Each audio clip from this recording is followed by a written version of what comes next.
It was Monday night. Around 6:15, the doorbell rang. I opened it. Ralph was standing there. Kind of weird. I'm never home this early. Maybe he forgot. Yo, he said. Come in.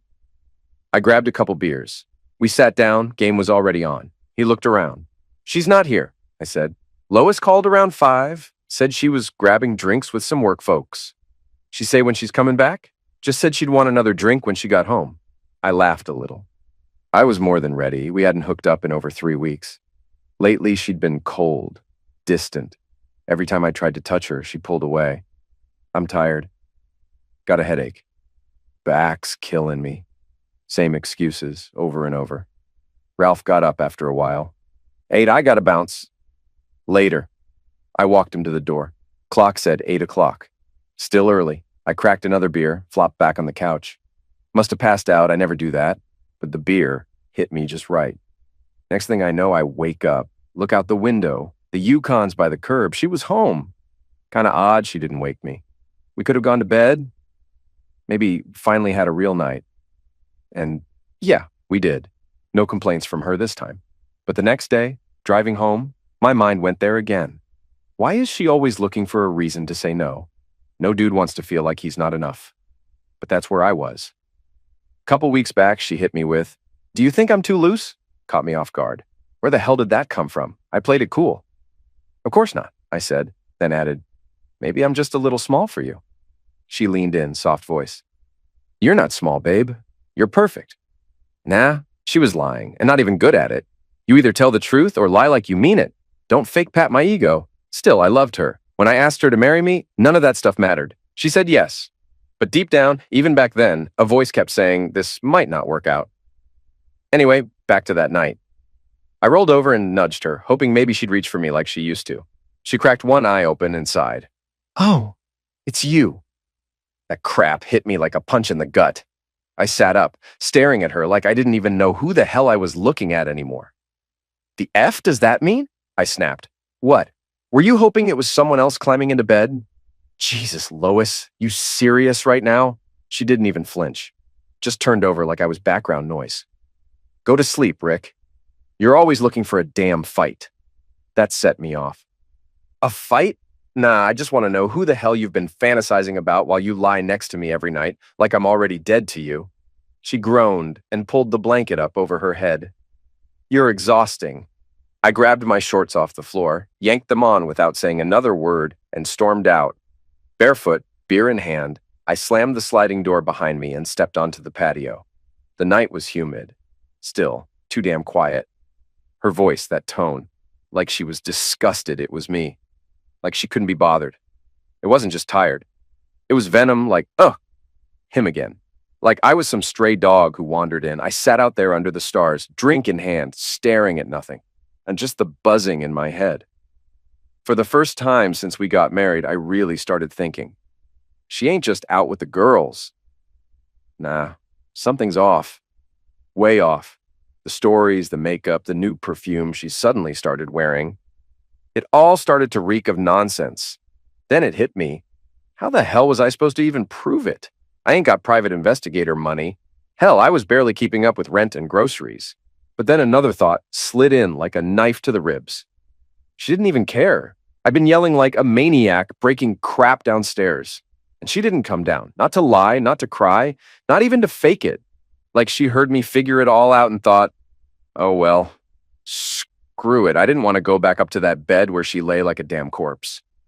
So I stayed down there, wide awake, dug through the tapes under the TV. Found one with NCIS scribbled on the label. Thought maybe I'd distract myself for an hour. I popped it in the VCR, hit play, and everything snapped into place. I froze. My mouth went dry.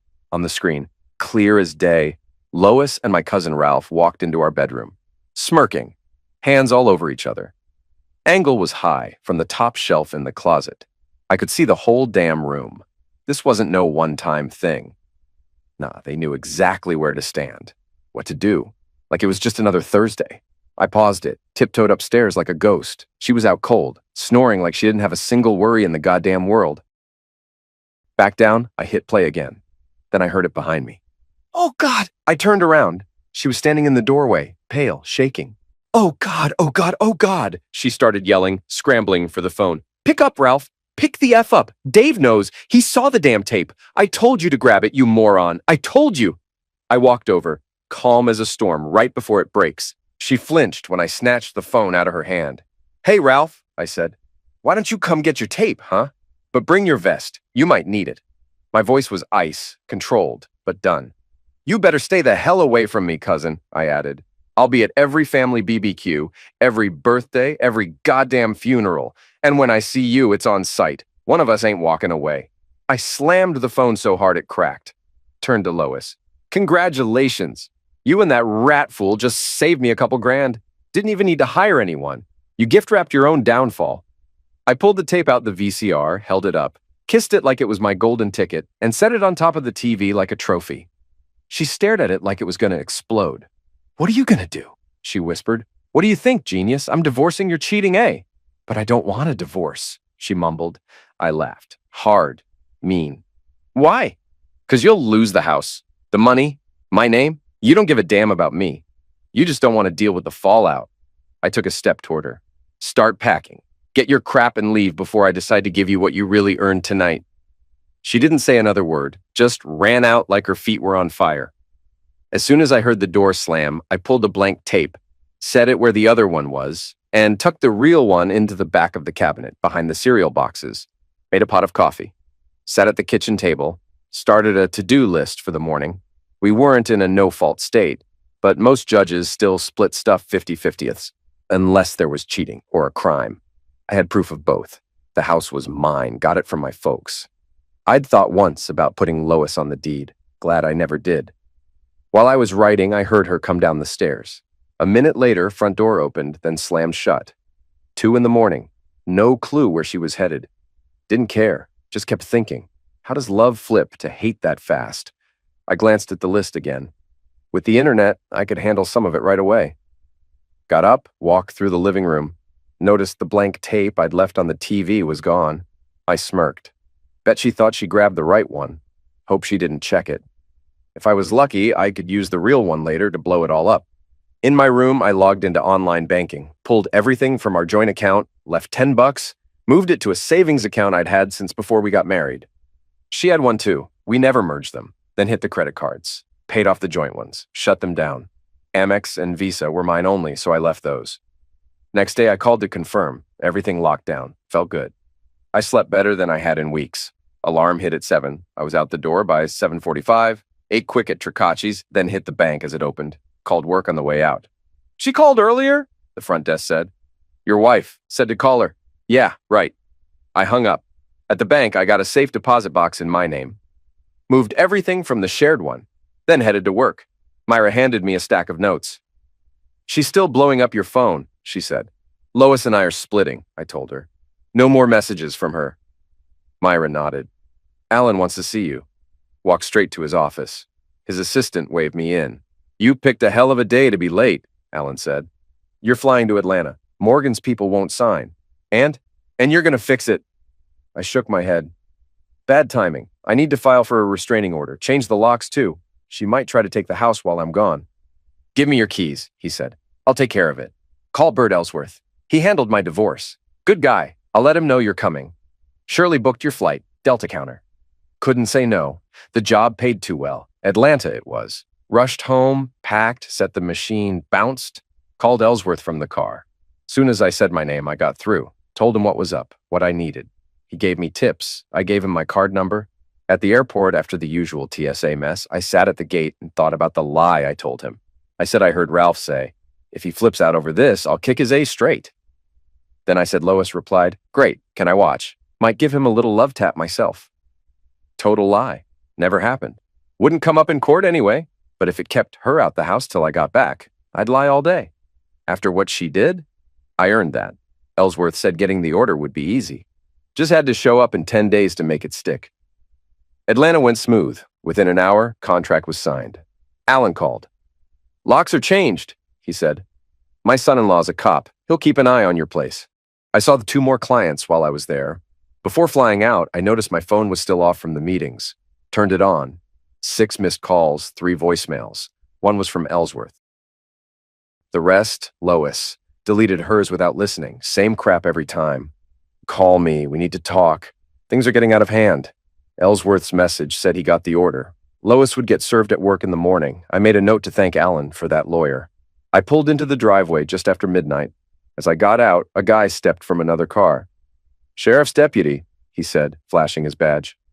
"You must be Alan's brother-in-law," I said, showing my license. "Thanks for watching the house."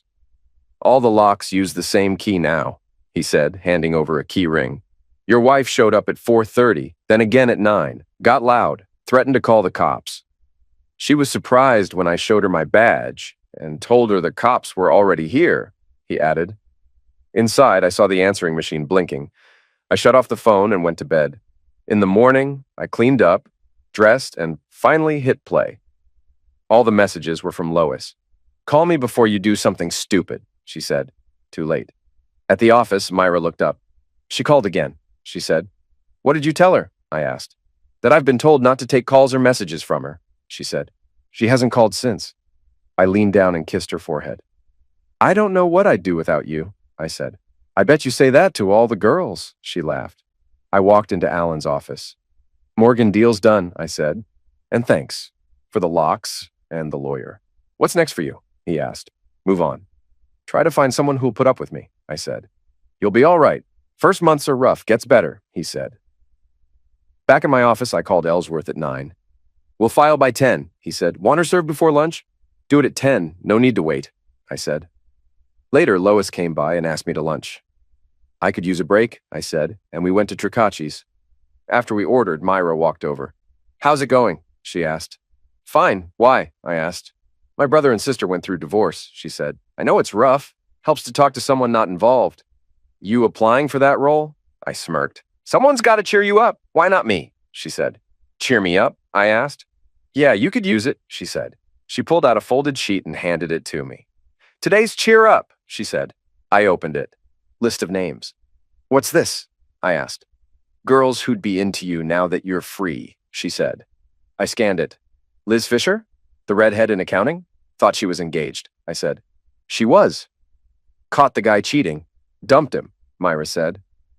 "You think she's into me?" I asked. "I know she is. Told me she'd grab you the second you were single," she said. 7 names. A couple caught my eye. "They're all actually into me?" I asked. "They've said stuff. Some more than once," she said. I grinned.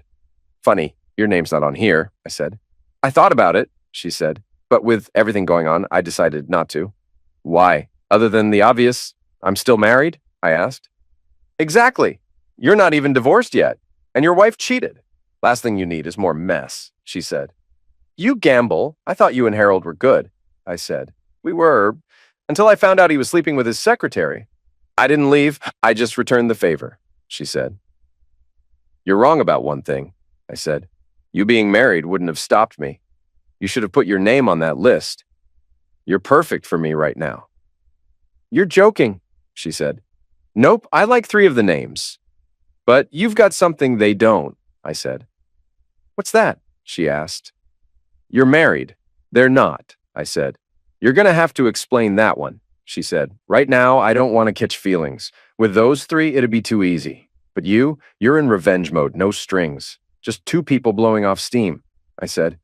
"You serious?" she asked. "Dead serious. I'm not the kind of guy who chases married women.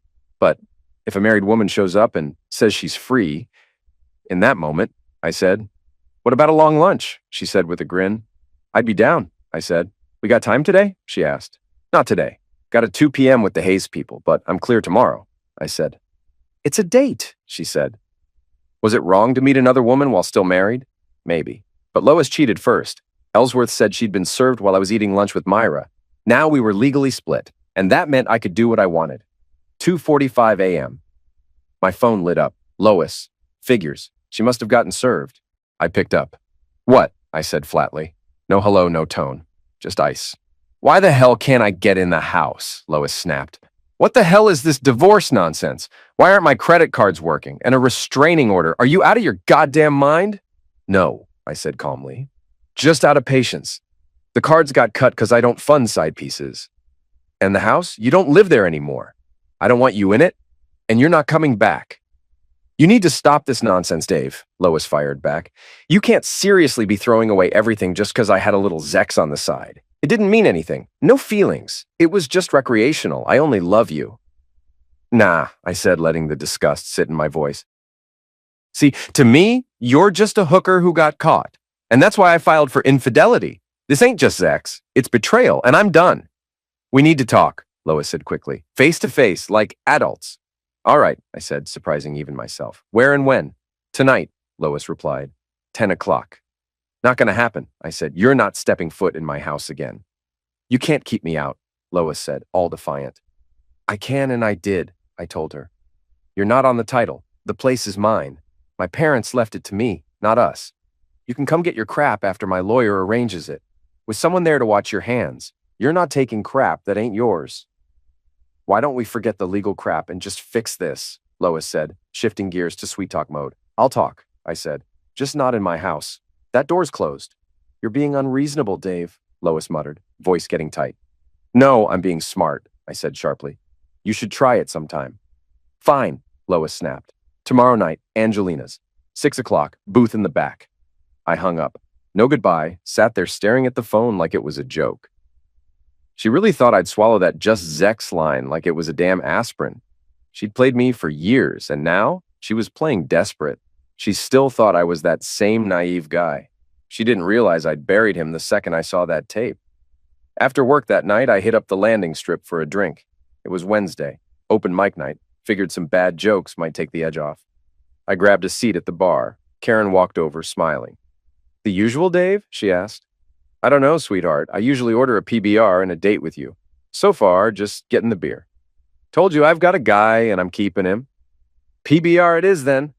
A woman got on stage, grabbed the mic. A survey guy tells Will, bad news, your farm's not in Minnesota. It's actually in Wisconsin. Will sighs and goes, thank God. I was just telling my wife I can't do another damn Minnesota winter. A few laughs. She kept going. NYC schools say only 26% of kids pass the English test. But hey, they're too bad at math to know how bad that is. I smiled. Not great, but not awful. Then she hit the punchline. A pastor knocks on a door. No answer. He leaves a card. Revelation 3:20. Sunday comes, he finds his card returned with Genesis 3:10. She pulled a tiny Bible out of her purse and read, Rev 3:20.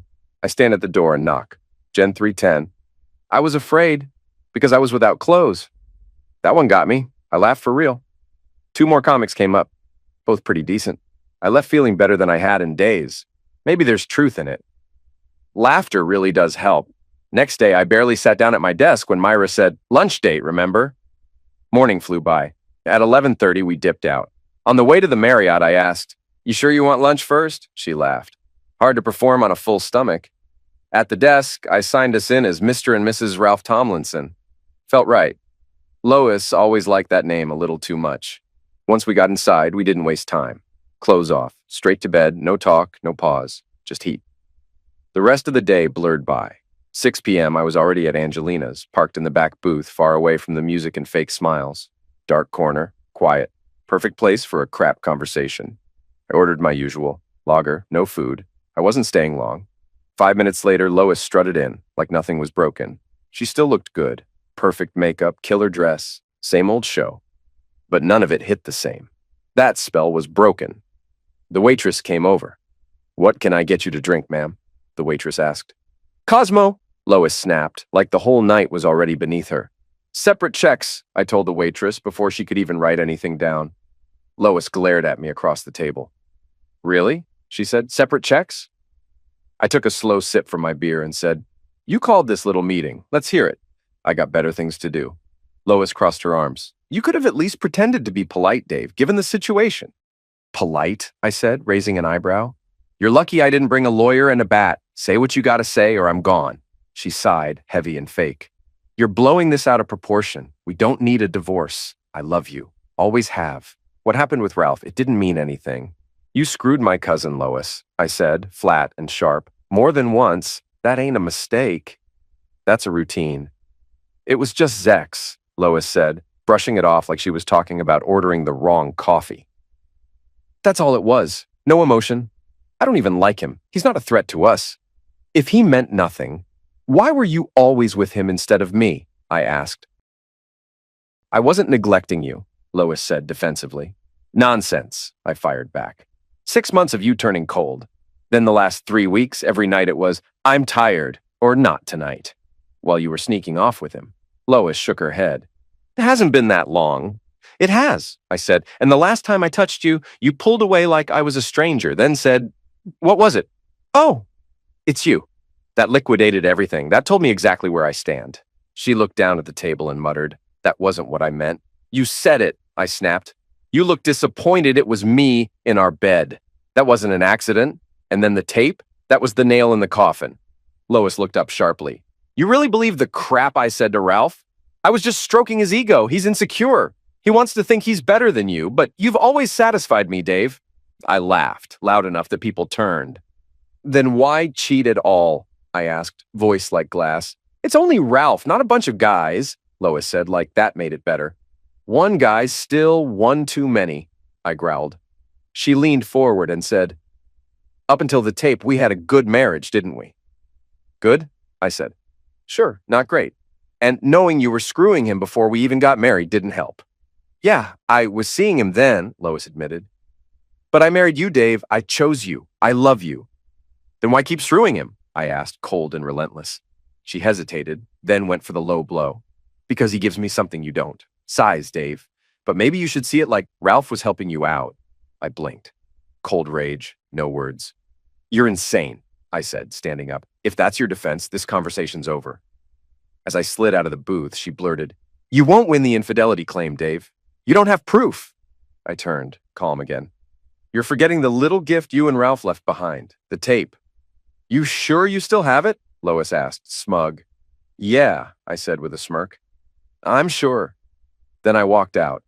She must have thought the blank tape she stole was the real one. Rookie move. I reached my car, was just about to open the door when I heard heels slapping the pavement behind me. Dave, wait! Lois called out, rushing toward me. I turned, leaned on the roof of the car. I need to get into the house, Lois said, breathing hard. I need my clothes. I stared at her, dead in the eyes. Have your lawyer call mine to set it up, I said as I opened the door. Then I rolled down the window and added, bye, Lois. Wait, Dave, just wait a damn minute, she shouted as I pulled away. I could have let her follow me back and grab her things. Would have been the decent thing to do. But right then, I didn't feel decent. I felt like burning it all. She'd need a lawyer. Probably wouldn't find one till Monday. That gave me the whole weekend to pack her crap in garbage bags, and I wasn't folding anything. If I was lucky, she'd need to dry clean every piece before she could wear it again. Was I bitter? Nope. Everything had been sunshine and roses, right? I slept great. Friday at lunch, Myra asked, you got plans this weekend? She said. Not really, I said. Want to spend it with me? She asked. I'd love to, I said. But how are you going to hide it from your husband? He's going fishing, she said. Packed up this morning. He's heading out after work. I'm yours till Sunday noon, if you want me. Silly girl, I said, grinning. Okay, dinner and dancing tonight, then home and play. Saturday we sleep in, fool around, dinner again, then more play. Sunday morning, one last round, then brunch. Everything sounds good, except the dancing, Myra said, laughing. More play, less dance. That won't work, I said. You never wear out. I need time to recharge. All right, she said with a smirk. We'll go with your plan. As we got back to work, I told her, I'll pick you up at 7, pack a bag. You're not going home till Sunday. That night I got home and saw Lois hadn't wasted time. Upstairs, part of her closet was empty. A lot of her stuff was gone. I found a busted window in the family room, glass on the floor, blood on the shards. She must have cut herself sneaking in. I didn't bother calling the cops. No proof it was her. But the blood made me smile. I found a glass place in the yellow pages, called them, set up a visit for the next day, left the mess for morning. Went upstairs, showered, got dressed for my night with Myra. We had dinner, danced, drank, hit the bed by 11, and didn't sleep till 3. I was wiped. Set my watch for 9. The glass guy said he'd be there between 10 and noon. Didn't need the alarm, though. Myra woke me up at 7:20, in a way I wish happened every day. While we waited, I cleaned up the broken glass. The glazier showed at 10:10, done by 10:40. By 11, we were at Tricacci's for breakfast. After Jared took our order, I asked, what do you want to do after lunch? I said. Hang out, cuddle, love, Myra said.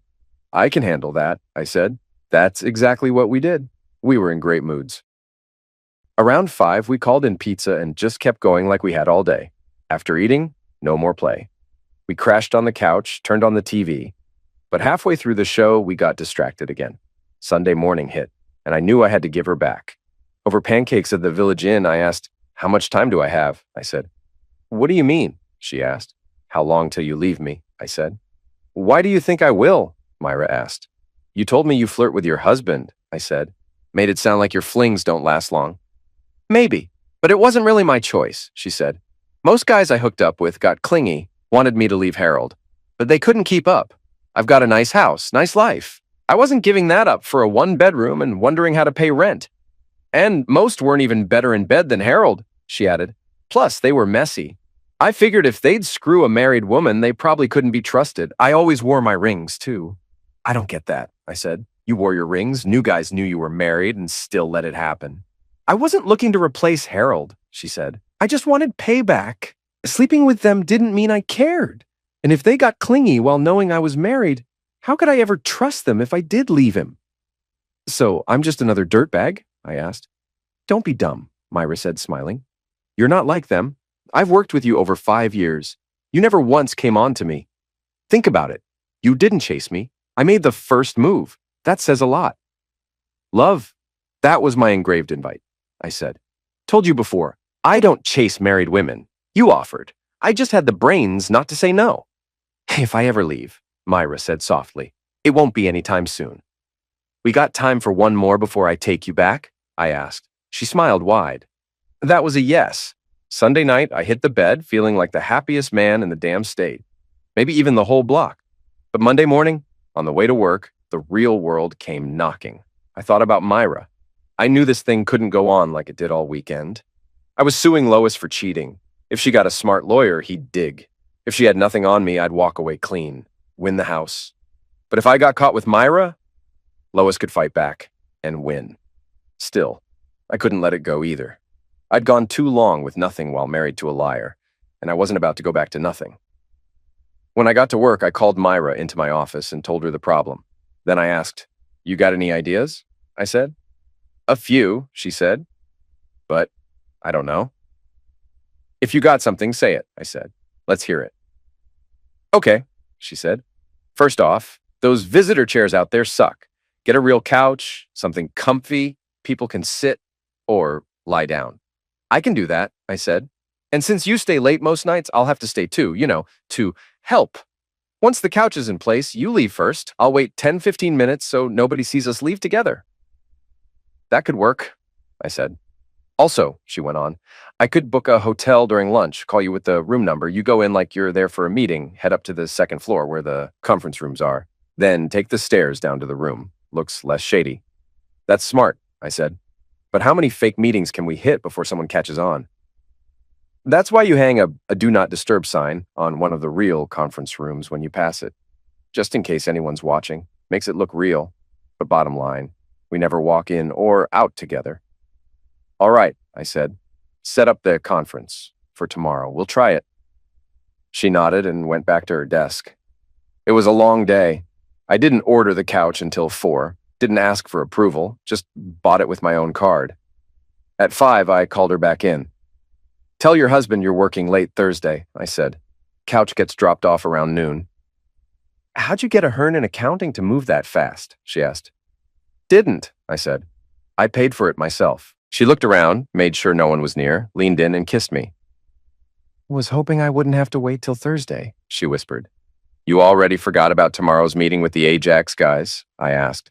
"Crap," she said. "Totally slipped my mind." I was riding high the whole way home, windows down, music up, feeling free for the first time in years. Then I hit the driveway and there she was, Lois, parked dead center like she owned the block, right in front of the garage, blocking the whole damn thing. I pulled off to the side so she could still leave, if she had half a brain. I stepped out.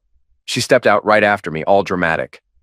"We need to talk, Dave," Lois said, walking up fast. "This is getting out of hand." I didn't say crap, just walked past her like she was air, popped her car door, grabbed her purse off the seat, and flipped it open. "What the hell are you doing?" she snapped. I turned the whole thing upside down and dumped it across her hood.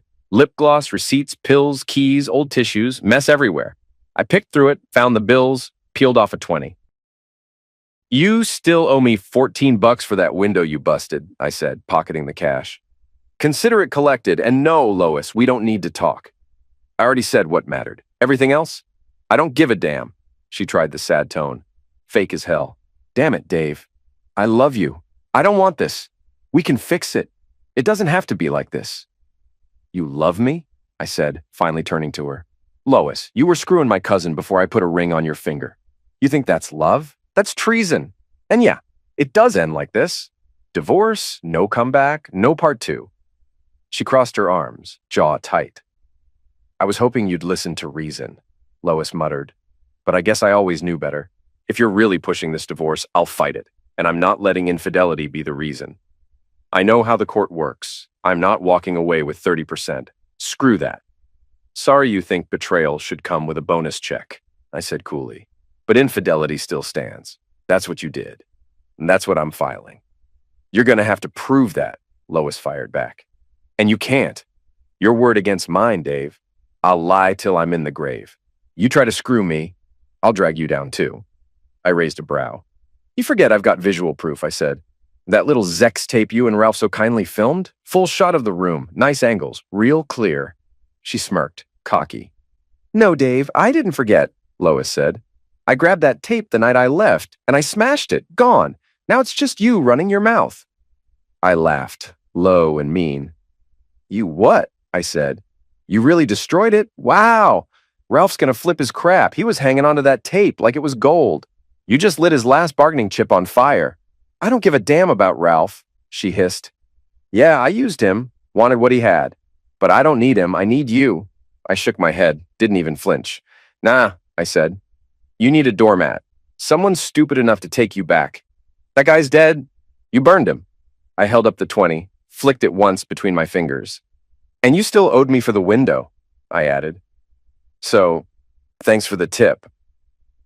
I turned and walked away, not even giving her the last word. But she didn't quit. She kept pounding the door and ringing the bell for 10 minutes straight before storming off to her car. I watched her go, grinning. She hadn't checked the tape she took. She wrecked a blank. The real one, still safe. I wanted her to hire a lawyer, run up the bill, blow thousands thinking she had me beat, just to find out too late I still had the proof. That night, I slept like a baby. The Ajax call on Tuesday went smooth. I was still in a good mood when I got home. Wednesday was solid too. Myra asked for a quick one on my desk before we left. After making sure the place was empty, I said, all right, but fast. As we were getting dressed, I said, don't forget, you're staying late tomorrow. That night, I stopped by the landing strip lounge. Forgot it was open mic night. Place was packed. Took a while, but I found a seat at the bar. Got there just in time to hear Bobby Denton hand the mic to some trailer mechanic from Franktown. Guy said he had degrees in electrical and mechanical engineering. One day I'm driving home, the guy said, and I hear this dumb ad on the radio, full of crap, so I think, hell, I'll build a lie detector robot. Got home, sketched it out, started building. He said it took 6 weeks. Then one day, while testing it in his living room, his 14-year-old came home 2 hours late. Why you late? He asked. Was playing cards, lost track of time, the kid said. The crowd cracked up. I finished my beer and dipped out. Next day, 2 wins. First, my lawyer called. Lois's lawyer reached out. He said, she's fighting the divorce. That made me smile. Second, the black leather couch got delivered. I picked leather for a reason. Knew I'd have to clean up off it eventually. Smart call. Myra and I broke it in that afternoon. Next few weeks flew. We met 3, sometimes 4 times a week, mostly on the couch, sometimes in the conference room. Let's be real. Couch beats desk, bed beats couch. Lois kept calling almost daily. She'd say, I still love you. You can't win. Why can't you just let the past go? I could have blocked her, changed numbers. But I didn't. I liked hearing her beg. She had no clue what was coming. Meanwhile, Ellsworth and her lawyer were going back and forth. I hoped she was getting billed by the hour. I had Ellsworth on a flat fee, so I didn't care how long it dragged. He had the tape in his office, but never mentioned it to her side. Her lawyer said she'd stop fighting if we changed the reason for divorce to irreconcilable differences and split things 50-50ths. I told Ellsworth, offer her 65-35ths. Let her think she's winning. He warned me. Before trial, I got to tell them the tape exists. Judge won't like surprises. Use your judgment, I said. That's what I pay you for. Lately, I'd been spotting a guy too often. Never staring, but always nearby. Grocery store, my gym, gas station, paranoia? Maybe, maybe not. A week later, Ellsworth called again. They want to meet, he said. Lois and her lawyer. Set it up, I said. Let me know the time. He called back. Friday, 10 a.m. I showed up at 9:30 sharp and ran through everything with Ellsworth one last time. We brought the tape, but I had one more card to play. A mind screw, just for her. We sat down in the conference room. Cold walls, legal stink in the air. Lois walked in like she still had the upper hand, her lawyer in tow, eyes scanning everyone, like she owned the room. I haven't committed infidelity, Lois said, first thing out of her mouth, arms folded, face like stone. Dave's just being dramatic, bitter. This is all nonsense. I leaned forward, calm, smug. You keep forgetting about the tape, Lois, I said. The one you and my slimy A cousin filmed. Pretty solid proof for a guy who's just being bitter, huh? There is no tape, Lois shot back. You have nothing and you know it. I smiled, let the silence sit, then leaned back in my chair. Here's the deal, I said. Sign the papers right now. I'll do 60/40ths. That's me being generous. You've got 2 minutes. After that, we let a judge dig through your mess. No way, Lois snapped. You're bluffing. You don't have proof. I've got the tape, Lois, I said flatly. The one you thought was gone. You and Ralph playing house in my bedroom. She leaned forward, pissed now, heat rising in her face. God damn it, Dave, she shouted. I told you, I destroyed that freaking tape. The room froze. I stared at her like a shark that smelled blood. Oh, so you do admit you slept with him, I said, voice like ice. And then you destroyed the evidence? That what I'm hearing? Her face went white, eyes wide. Too late. No, that's not what I meant, she stammered. Sure it is, I cut in. But hey, thanks for clearing it up for everyone.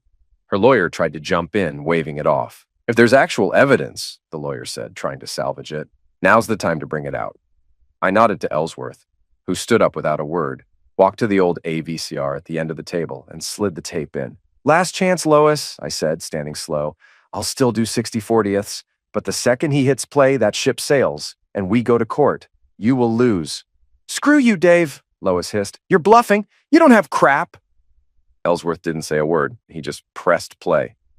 I watched her face crumble in real time. See you in court, Lois, I said, straightening my jacket and walking out. I hadn't even made it out the door when my phone rang. It was Ellsworth. They want a deal? I asked. Yeah, he said. Tell them no, I said. I gave her an easy out. She passed, full steam ahead. After that, Lois called more than ever. I yanked the landline. Myra knew not to pass on any messages. That left my cell, and I kept that open on purpose, just to mess with her. Watching those missed calls pile up gave me a good laugh. Meanwhile, Myra was keeping me more than busy, not that I was mad about it. 3 days later, she walked into my office and said, "We've got a problem. A big one." "Oh, hell," I said. "Did Harold find out?" "Worse," she said. "He's flying to Ohio for a week. His parents' estate stuff." I blinked. "And that's bad how?" I asked. "Sounds like the perfect setup." "How do we spend a week together without raising red flags?" she said. I thought for a second. "Easy," I said. "You leave work 30 minutes before me, park a block from my house, keep the blinds closed. I show up after we play. Next morning, I leave like normal. If someone's tailing me, they'll follow me out. You wait 10, 15 minutes, then leave. We do that every day." "And the weekend?" she asked. "Same plan, but better. Friday night, we lock the door and don't come out till Sunday." She smirked. 2.5 days with me? You sure you can handle it?" she said. "I'm more worried I won't survive it," I said. "Only one way to find out," she said. So we did it. And yeah, I survived. Barely. After she left Sunday, I felt off. Watching her walk back into her regular life messed with me. She wasn't just a fling. I liked being around her. We clicked in a way Lois and I never did. Still, I knew myself. Once the divorce was done, I'd want someone real again. I liked having someone next to me, waking up beside them. I could picture that with Myra, but she never said if she'd ever leave Harold. She seemed fine staying with him, just getting her payback in secret. I thought back to that list she gave me when all this started. There were 3 other names on it. None of them were wife material. 2 were smokers. I couldn't do that. Grew up with both parents smoking 2 packs a day. House stank like old ashtrays. I swore I'd never live in that again. Only non-smoker on the list was Liz from accounting. Prettiest one by far, but too young. I couldn't see it working long-term. One time I stopped by her desk to fix an expense report. She had rap music blasting. That liquidated it for me. Maybe she'd be fun short-term, but that's it. I thought about that all the way into work Monday. Once I got in, I was slammed. Couldn't think about any of it. Didn't even have time to take lunch with Myra when she popped her head in and asked. Later, just before I left, Ellsworth called. "Lois wants to settle," he said. "I know you want leverage, but I'd suggest a 60-40th split. Usually, infidelity gives the cheated spouse more. But 2 of the 7 judges in our district are women, and they often rule 50-50ths. We might pull one of them. Just saying, it's a risk." I thought for half a minute. "Offer her 65-35ths, I said. "See if she bites." Later, when things slowed down, Myra came in and said, "Didn't get my long lunch. Can I at least get a little couch time?" She got it. Next morning, Ellsworth called again. "She took the deal," he said. "She's coming in Wednesday at 5 to sign. She also asked to meet with you real quick." I didn't see the point. Maybe she just wanted one last dig. Maybe she thought she could shake me. Either way, the faster I finish this, the sooner I could stop sneaking around with Myra. "Tell her I'll be there at 2, I said. "She'll get her little meeting." We walked into the conference room. No greetings, no small talk, just tension thick enough to slice with a knife. I sat down, arms crossed, said nothing. Just stared straight through her like she wasn't even there. She stood there for a second like she was waiting on me to break the silence. When I didn't, she finally sat across from me and let out this fake deep breath like she was the one hurting. "I don't want this, Dave," Lois said, voice all soft and cracked like she was trying to sell me something. "I know you don't believe me, but I love you. Maybe we can still fix it. Maybe we stay together."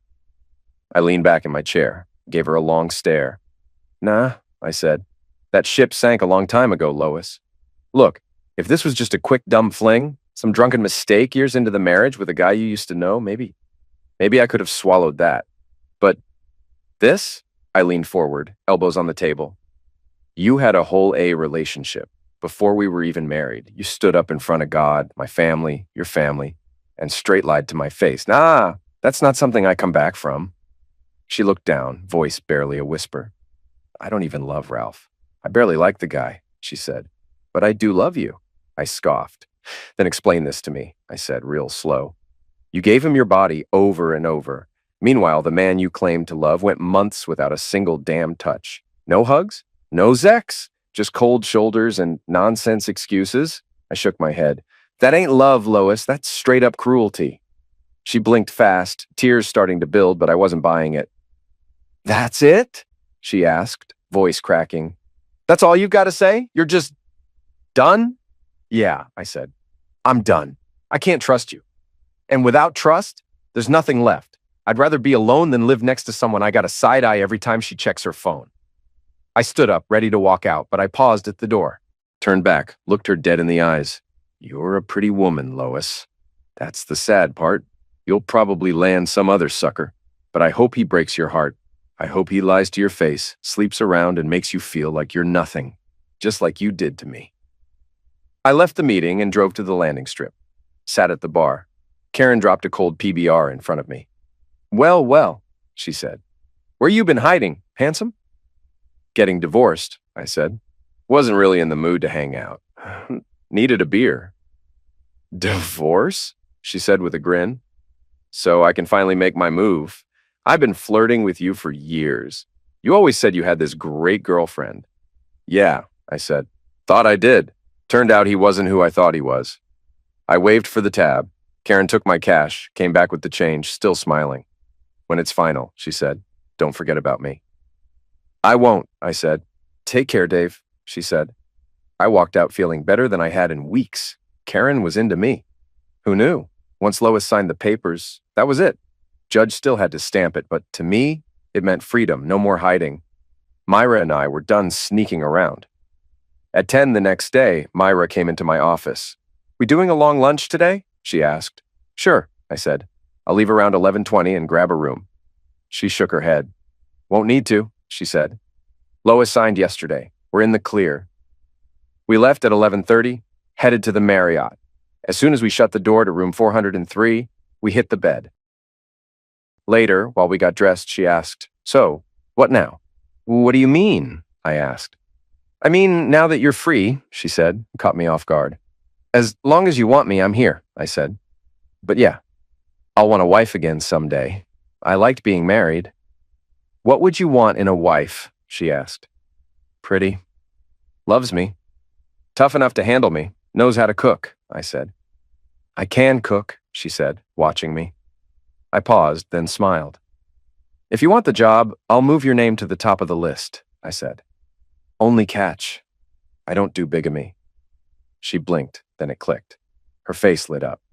"Don't worry," she said. "He doesn't know it yet, but Harold's done." I must have looked uneasy because she asked, "What's wrong, kid?" "We just stopped hiding from Lois," I said. "Now we've got to hide from Harold while you get divorced." "I don't think we will," she said. "I'll give him two options, infidelity or irreconcilable differences. I've got proof. If I threaten to go public, he'll fold. He's chasing VP at work and half his board's hardcore Christian. One scandal and he's toast," she grinned. "Might mean a week or two in a motel," she said, "but we've done that before." She didn't waste time. Called Ellsworth, set up a Friday meeting, told him to draft two divorce versions, one for cheating, one for a clean break. Saturday at 11:45, right before the bank closed, she hit the safe box, took half the checking, all her savings, and 4 of 6 CDs. While Harold was off on one of his gold-chasing trips, she packed, loaded up the car, and checked into a motel by 3. That night, she cooked dinner, poured wine, and sat across from him at the table. "I know about the other women," she said, calm as ever. "I've got PI reports on 3 of them. I'm done. I'm divorcing you."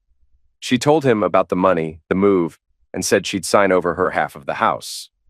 Said that covered what she took from the bank. Then she slid the papers over.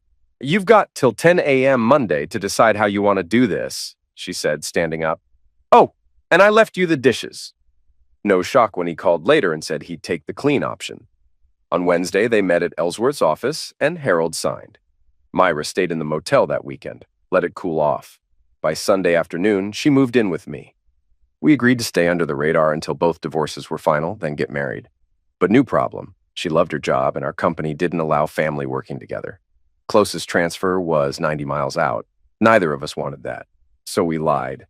Didn't tell a soul we got married. She kept her name, stayed on her work health plan. We'd keep it quiet till someone caught on. If that ever happened, she'd quit and get another job. Truth is, she didn't even need to work. My salary covered us just fine. She checked out of the motel Sunday at noon. Moved in by 3. Next 2 months flew by. We kept it quiet. I started to relax. Big mistake. Lois still called once or twice a week. I'd answer sometimes just to shut her down. I should have seen it coming. She wasn't done. Not even close. It was a Wednesday night. Myra and I hit the landing strip for a few drinks. Nothing new. We liked the place. Always had. But that night, we were there for Shelley from accounting. She was doing open mic. First time. We came to show support. She was sweet, but Myra leaned over and said, "She better not quit her day job." "Facts," I said. "Let's hope she's funnier with numbers." Shelley stepped up and smiled at the mic. "A guy's reading the paper," she said, when his wife smacks him with a frying pan. "What was that for?" he asks. "I found a piece of paper in your pocket with Jenny's name on it," she says. "Relax," he tells her. "Jenny's the horse I bet on at the races." She nods, says sorry, goes back to cleaning. 3 days later, bam, she hits him again. Bigger pan, knocks him cold. He wakes up, goes, "Now, what was that for?" She says, "Your horse called." The room gave her polite laughs. Myra just raised an eyebrow. Shelley kept going. "There was this old couple who hated each other," she said. "They fought nonstop. The old guy used to yell, 'When I die, I'll dig out of my grave and haunt you.' Neighbors were scared. Thought he was into dark stuff. When he died at 85, everyone relaxed. His wife threw a closed casket funeral and went straight to the bar. Someone asked, 'Aren't you scared he'll dig his way out?'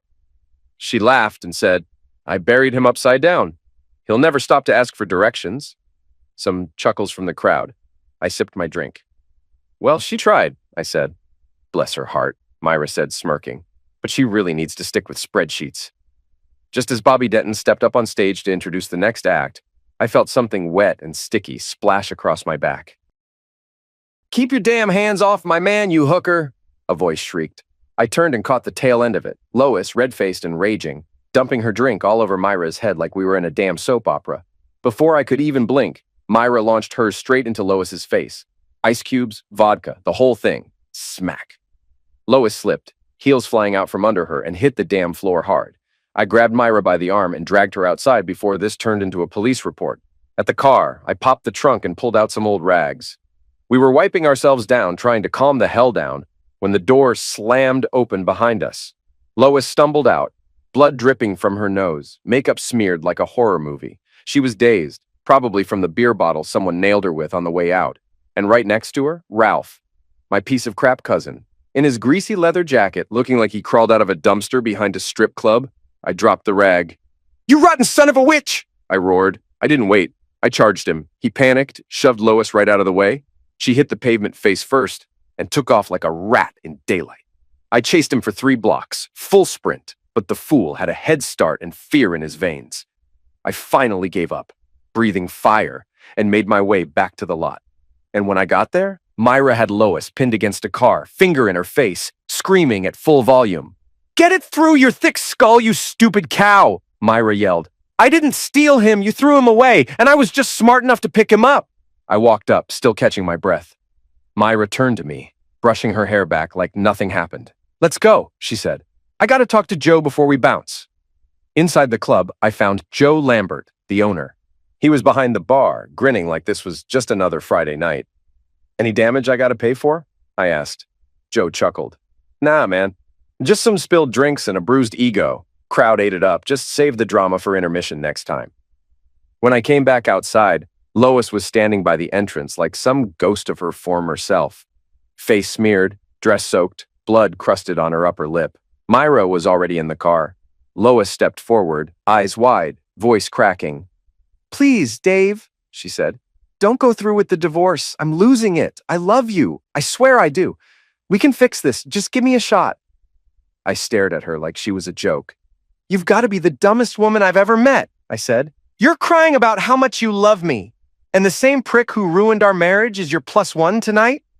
Are you that blind or just that shameless?" She didn't say a word, just stood there, blinking like she couldn't process how far she'd fallen. I shook my head, stepped around her. "Let it go, Lois," I said coldly. "The only thing I feel for you now is hate and disgust, and maybe a little secondhand embarrassment." I slid into the car, slammed the door shut, and peeled off into the night. Both divorces went through not long after. I popped the question to Myra. "Marry me?" I asked. She smiled and said, "Ask me again in a year, baby. Let's see if we're really meant for this." So I waited. A year later, I asked again. She said yes. No big wedding. We'd both done that before. Just a quick civil thing with a justice of the peace. Lois? She married Ralph. Didn't last 2 years. Turned out Ralph couldn't keep it in his pants. He was sleeping around. One of those hookups gave him an STD. He passed it to Lois. Cheating on me? That was fine in her book. Getting cheated on herself? Whole different story. She lost it. 6 years into my marriage with Myra, Ralph showed up at a family wedding I was also invited to. That day I kept a promise I'd made a long time ago. Let's just say I won't be getting invited to any more family events for a while.